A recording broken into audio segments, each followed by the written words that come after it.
messieurs, bonjour, merci de nous rejoindre. Voici les principaux titres développés dans votre édition du 16 juillet. Alger abrite aujourd'hui les travaux de la réunion des hauts fonctionnaires préparatoires à la deuxième session du dialogue stratégique Algérie-UE sur les questions sécuritaires et la lutte contre le terrorisme. Hausse de consommation énergétique en été, Sonelgaz et la Pru tentent de sensibiliser leurs clients pour une consommation rationnelle de l'électricité. Et demain s'ouvrent les Jeux africains de la jeunesse à Alger. La capitale est prête à accueillir les délégations. 3000 athlètes issus de 54 pays y participent. Bienvenue à tous. Deuxième et dernier jour de la 6e session du comité bilatéral frontalier algéro-nigérien qui a débuté hier à Alger. Face au phénomène de la migration clandestine qui a pris de l'ampleur, les deux pays sont appelés à conforter la coopération bilatérale pour y faire face et lutter contre les réseaux criminels, avait déclaré le ministre de l'Intérieur et des collectivités locales, ajoutant que la prolifération notable de ce phénomène devient inquiétante et exige d'assurer davantage de coordination, d'intensifier les efforts pour lutter contre les réseaux de traite humaine et lutter contre le radicalisme et l'extrémisme violent. Je vous le disais en titre, les travaux de la réunion des hauts fonctionnaires préparatoires à la deuxième session du dialogue stratégique Algérie-Union européenne sur les questions sécuritaires et la lutte contre le terrorisme ont débuté ce matin à Alger. Cette deuxième session du dialogue stratégique sera co-présidée en octobre prochain à Alger, toujours par le ministre des Affaires étrangères Abdelkader Msahel et la haute représentante de l'Union européenne pour les affaires étrangères et la politique de sécurité Federica Mogherini. Cette rencontre portera sur l'état et les perspectives de coopération bilatérale dans les domaines d'intérêt commun pour les deux parties couverts par le dialogue stratégique Algérie-UE sur les questions de sécurité et de lutte contre le terrorisme. Sonelgaz et la Pru multiplient les campagnes de sensibilisation pour réduire la consommation énergétique qui enregistre un pic durant l'été. Les entreprises appellent à une consommation plus rationnelle pour éviter les recours au délestage et alléger la facture à la fin du trimestre. Menel Boutouaba. Avec la vague de chaleur que connaît le pays actuellement, la Société nationale de l'électricité et du gaz prévoit un nouveau record de consommation électrique. 15 700 MW sont prévus en période de pic de chaleur par rapport aux 14 300 MW enregistrés l'année dernière. Principale cause, l'utilisation irrationnelle des climatiseurs et ventilateurs. La température a augmenté ces derniers jours de 2 degrés en moyenne sur tout le territoire. Aujourd'hui, la consommation a atteint 13 400 MW. Nous sommes capables de couvrir cette demande et nous prévoyons un pic de 15 700 MW durant la période de grande chaleur s'étalant du 25 juillet au 20 août. Nous sommes prêts, nous pouvons couvrir cette demande croissante, mais en toute franchise, je tiens à vous prévenir qu'il y aura certaines perturbations dans l'alimentation en électricité. Mais cela n'aura rien à voir avec la capacité de production.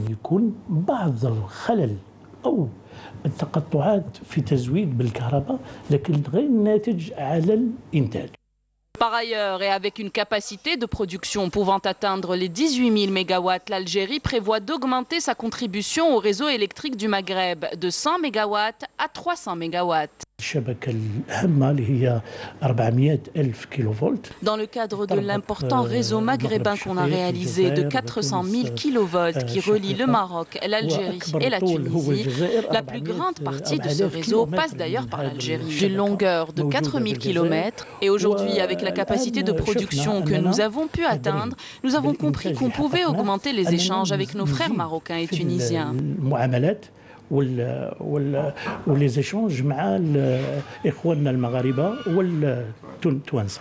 Quant à la consommation interne de l'Algérie, la Pru, Agence nationale de promotion et de rationalisation de l'utilisation de l'énergie, lance chaque année des campagnes de sensibilisation à destination du grand public et des professionnels pour la diffusion de bonnes pratiques en la matière.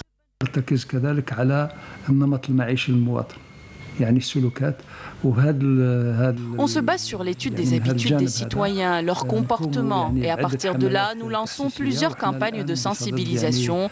Nous sommes d'ailleurs sur le point d'en démarrer une concernant la meilleure façon d'utiliser le climatiseur et bien évidemment, il y a aussi le travail continu qui s'effectue avec les industriels pour développer et optimiser l'utilisation de ces appareils. نطور وباش نحسن من فعالية التقوية للأجهزة En parallèle, un plan d'urgence a été mis en place par la Sonalgaz pour éviter toute perturbation en matière d'alimentation électrique. Des équipes d'intervention sont également prêtes à faire face rapidement à tout problème. Et il n'y a pas que la consommation électrique qui augmente en été, celle de l'eau également. Et quand il n'y en a pas, c'est un véritable calvaire pour les habitants. À Béchar, dans la commune de Sekina, l'eau se fait rare dans les robinets. Pour y remédier, des mesures ont été prises pour approvisionner la population. Une des solutions envisagées est le transfert des eaux de Boussir à Béchar. Naïma Haouch. Avec les grandes chaleurs, les inquiétudes augmentent à Sekina, où l'eau se fait rare. Les pressions exercées sur le barrage Djourf Torba, en plus de l'envasement, le volume d'eau emmagasinée est, selon les experts, en dessous de la réalité. Avec l'été, il y a toujours des problèmes. L'eau baisse, je ne sais pas ce qui se passe avec le barrage. Vous voyez le problème, on est toujours avec nos jerrycans. Été, hiver, automne, on est comme ça toute l'année. L'eau est impropre à la consommation. L'eau du barrage est destinée à l'agriculture. La situation actuelle va certainement changer selon les responsables locaux, une fois que le projet d'envergure de transfert des eaux sur 180 km de la région de Boussir, dans la commune de Bni Ouennif, vers Béchar, sera achevé. Plus de 9 milliards de dinars ont été alloués pour la réalisation des travaux inhérents à ce projet, afin de permettre le transfert quotidiennement de 30 000 mètres cubes d'eau. Le challenge n'est pas des moindres. Dans un délai de 6 mois, le projet doit être livré. Nous sommes devant le premier forage profond. Nous allons creuser encore prochainement. C'est une entreprise chinoise qui s'occupera de cela. Tous ces projets ont pour but l'approvisionnement de la wilaya de Béchar en eau potable. Ceci nécessite également la mise en place de conduites pour transférer les eaux. Toutes les entreprises en charge de ce projet commenceront la semaine prochaine. Cet important projet vise à assurer une alimentation régulière en eau potable des villes qui dépendent principalement des eaux du barrage de Djourf Torba. Ainsi, l'or bleu ne sera plus une denrée rare pour les habitants de la région. La commune de Tamanrasset s'est vue accorder plusieurs projets au titre de différents programmes pour l'amélioration du cadre de vie de la population. Ces opérations portent entre autres sur l'habitat, le secteur de l'irrigation, les télécommunications et les travaux publics. Nseline Ben Saidi. Afin d'améliorer le cadre de vie général de la population locale de la wilaya de Tamanrast, la commune de Tahifet a bénéficié de plusieurs projets de développement au titre de différents programmes dans l'habitat et les travaux publics. Ainsi, plusieurs logements ruraux ont été distribués et un tronçon reliant les villages enclavés au chef-lieu de la wilaya réalisé. Je viens de bénéficier d'un logement, je suis très content, je remercie tout le monde.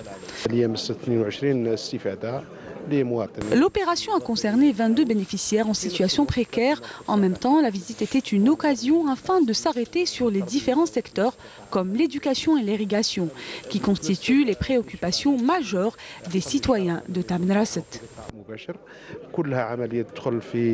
Les villages ainsi que les communes rattachées à la wilaya viennent aussi d'être reliés au réseau de fibre optique, un important projet qui permettra de désenclaver la région en assurant différentes prestations de téléphone fixe et d'Internet. Je remercie les services d'Algérie Télécom pour toutes ces réalisations, non le réseau de fibre optique qui a facilité les démarches administratives. Je remercie tout le monde pour cette réalisation, ça nous a vraiment facilité la vie. Ces opérations de développement ont profité également à d'autres localités, à l'instar d'Inuzwen, qui s'est vu accorder une salle polyvalente, une structure culturelle en cours de réalisation et un foyer pour jeunes. Top départ demain des 3e Jeux africains de la jeunesse prévus du 17 au 28 de ce mois dans la capitale. L'édition d'Alger verra la présence de 4500 personnes, dont 3000 athlètes issus de 54 pays qui vont concourir dans 34 disciplines. Tous les moyens ont été mobilisés pour accueillir les délégations. Karim Haïfa. Tout est fin prêt pour accueillir les délégations des 54 pays africains participant aux 3e Jeux africains de la jeunesse, à l'instar du village devant accueillir les athlètes où la plupart des délégations se sont installées dans leurs pavillons respectifs. Ici, c'est le village africain qui accueillera toutes les délégations. On a commencé d'ailleurs à accueillir les délégations qui arrivent l'une après l'autre. On a installé chacune dans son pavillon respectif. Réglé comme du papier à musique, l'organisation de cette manifestation sportive n'a rien laissé au hasard. Tout a été finalisé avant l'arrivée des jeunes athlètes africains. Cela fait 3 jours qu'on se prépare à accueillir les délégations avec des guides qui se chargent de leur accueil à l'aéroport d'Alger, ainsi que des guides ici dans le village pour s'occuper des athlètes qui participent à ces Jeux. C'est bien, c'est cool, ils sont très gentils, ils sont chaleureux. Les Algériens sont très gentils avec nous, ils nous causent. En tout cas, on a été bien reçus ici. Après la première édition des Jeux africains de la jeunesse en 2010 au Maroc, suivie 4 ans plus tard par les Jeux africains au Botswana, la 3e édition des JAJ, qui se tiennent en Algérie à partir de demain jusqu'au 28 de ce mois, accueillera plus de 4500 personnes, dont 3000 athlètes issus de 54 pays pour concourir dans 30 disciplines. Dans le cadre de la sécurisation des frontières et de la lutte contre la criminalité organisée, un détachement de l'armée nationale populaire en coordination avec les services de sûreté nationale a réussi à démanteler hier à Béchar un réseau de narcotrafiquants composé de 5 criminels et saisi près de 8 kg de kiff traités selon un communiqué du ministère de la Défense nationale. À l'étranger, l'heure du face-à-face a enfin sonné. Donald Trump et Vladimir Poutine sont arrivés ce matin à Helsinki pour un sommet extrêmement attendu. Tant sont multiples les contentieux entre les hommes forts de la Maison-Blanche et du Kremlin. À quelques heures de cette rencontre, le locataire de la Maison-Blanche a donné le ton en attribuant les mauvaises relations entre Washington et Moscou à la chasse aux sorcières menée par le FBI qui enquête sur une présumée interférence russe dans la présidentielle américaine de 2016. Entre autres dossiers, celui inhérent à la crise en Syrie figurera en bonne place dans les débats ainsi que celui de la Crimée. L'aviation israélienne a bombardé hier soir un site militaire à Alep, dans le nord du pays, selon l'agence Sanaa, qui cite une source militaire, affirmant qu'Israël avait pris pour cible avec ses missiles une des positions militaires au nord de l'aéroport Neirab à Alep. Les dégâts sont uniquement matériels, a précisé l'agence. L'Observatoire syrien des droits de l'homme a affirmé avoir enregistré une série d'explosions autour de Neirab hier soir.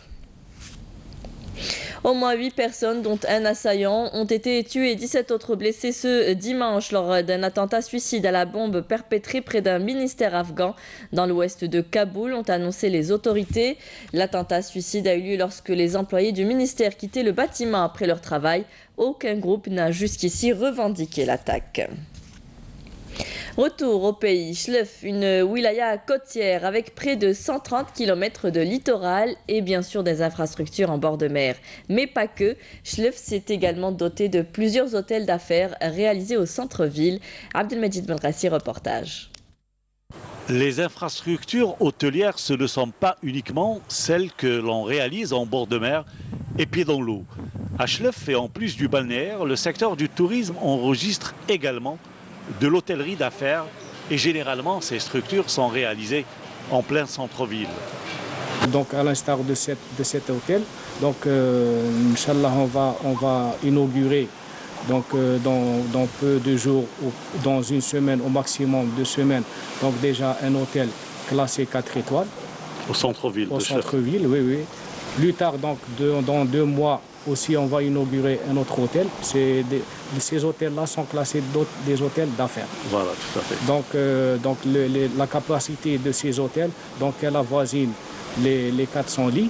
Donc cette capacité aussi viendra renforcer la capacité actuelle. Un exemple dans la ville de Chlef, un hôtel 4 étoiles réalisé dans le cadre de l'investissement privé. Un établissement qui a été réalisé après 4 longues années de travaux, mais au bout, un bel hôtel d'affaires. يجي السياحة كان يجي يدير بخصوص الأعمال الاستثمارات بوجود ولاد جلف رجال الأعمال جزائريين وأجانب من كل الجنسيات. Même s'il y a des vacanciers qui séjournent chez nous, notre établissement demeure un hôtel d'affaires. Nous recevons des hommes d'affaires algériens et étrangers de toutes les nationalités, des Anglais, des Australiens, des Polonais, mais aussi des pays arabes, des Marocains, des Égyptiens et des Saoudiens. Une réalisation qui fait le bonheur des Chilifiens qui en avaient réellement besoin. Cet ancien footballeur de la ville a bien voulu s'exprimer à propos. Une piscine ou une salle de musculation, il n'y avait pas en affiche. L'ouverture de l'investissement les hôtels راهم واحد 6 hôtels هنا في شلف دود كام اكاي مليح هو هذو اللي عندهم هذو لي زوتيل كاع ولاد بلاد اسمع سي دي زونفون دو لا فيل دو شلف عندنا واش ما كيسموها هنايا الورسنيس لي مونطاني الورسنيس كاين لي فوري اسمع كاين 120 كيلومتر تاع لاكوت هذه راني نهضرك على لا ولايه ماشي لا فيل دو شلف. C'est une très belle région. Un hôtel, c'est aussi sa restauration, sa gastronomie locale, mais surtout un chef, un vrai chef qui met en valeur la cuisine locale, mais aussi la cuisine internationale. Notre chef dans ce bel hôtel, c'est M. Farhat. J'ai fait ma formation vers les années 68 à l'école. À l'époque, il n'y avait que l'école hôtelière de Ben Aknoun. Tizi Ouzou n'existait pas, Boussaïda n'existait pas. Donc après ma formation théorique, j'ai fait une formation pratique à l'hôtel Aleti. À l'époque, c'était l'un des meilleurs hôtels d'Algérie. Depuis lors, j'ai vadrouillé. Un vieux de la vieille, M. Farhat, il a vadrouillé un peu partout. De l'art plastique dans ce journal, une technique bien particulière que l'on découvre chez l'artiste Nordine Moqaddes. Ces tableaux ressemblent à des photos car on y retrouve des pixels dans sa peinture. L'exposition se tient actuellement à Sidi Bel Abbès jusqu'au 20 de ce mois à la galerie Taïb Nouara. Emeli Siridi, le reportage. Une belle harmonie entre les formes et les couleurs, où l'art plastique prend une toute autre dimension. Une exposition unique en son genre qui reflète les forces créatives et les moyens d'expression artistique élaborés de Nordine Moqaddes. Une trentaine d'œuvres sont présentées aux visiteurs qui font montre d'un intérêt particulier. C'est une exposition intéressante et pour la galerie de Bel Abbès ici, c'est une chose de plus à Bel Abbès. Cet artiste il est influencé par le monde numérique et tout. On voit ici la touche, un peu, c'est avec les pixels et tout. Donc il est influencé, je crois, par les pixels. Donc ça, c'est une révolution dans la peinture moderne, la peinture contemporaine. J'ai découvert l'exposition par hasard. Je trouve que c'est nouveau. On voit rarement ce genre d'œuvre ici à Bel Abbès. On remarque qu'il a utilisé une toute nouvelle technique inspirée de la photographie. Bon, à travers l'histoire, le pigment a été l'élément de base de toute reproduction artistique à travers les âges, c'est-à-dire depuis la préhistoire jusqu'à nos jours. Le résultat était très encourageant et fantastique. Et vous avez tout de même pu voir que l'exposition de notre ami Moqaddes est riche. Un univers de création qui s'exprime à travers une écriture empruntée du monde du design graphique et qui puise son inspiration dans la photographie. Ces œuvres se situent au croisement de la peinture et de la technologie. Je peignais d'une manière réaliste. J'étais influencé par beaucoup d'artistes peintres, surtout des peintres impressionnistes tels que Monet, Sisley. Il y a beaucoup de gens qui se posent la question. Ils me demandent pourquoi vous faites ces petits carreaux. On dirait que c'est de la mosaïque. C'est pour ça que j'ai intitulé pour définir, pour éclaircir ma technique qui est le pixel art, que ma peinture ce n'est pas de la mosaïque, c'est une peinture parce que la mosaïque c'est des petits carreaux qu'on met, qu'on s'étale sur une surface rude. Mais ce que je fais moi, c'est de la peinture, c'est uniquement de la peinture, avec des petits carreaux que j'utilise en peinture. Les visiteurs auront apprécié cette exposition jusqu'au 20 juillet prochain à la galerie d'art Taïeb Nouara dans la ville de Sidi Bel Abbas.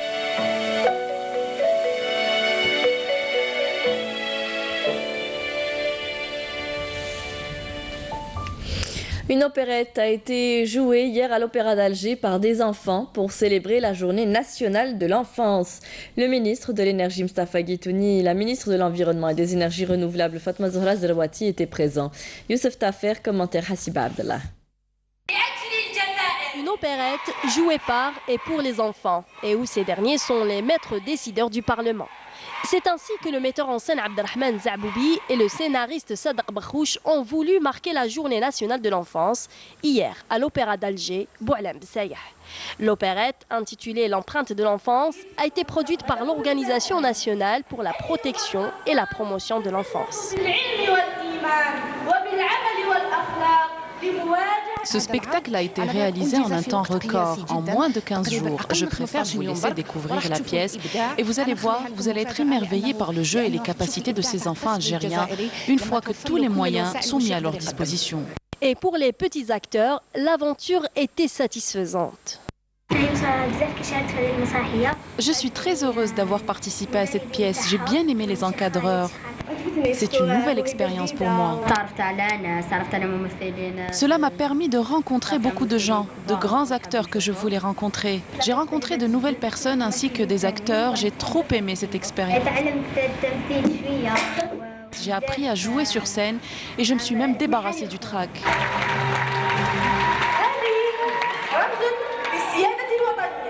Malgré le manque d'expérience, ces enfants ont bien réussi le pari.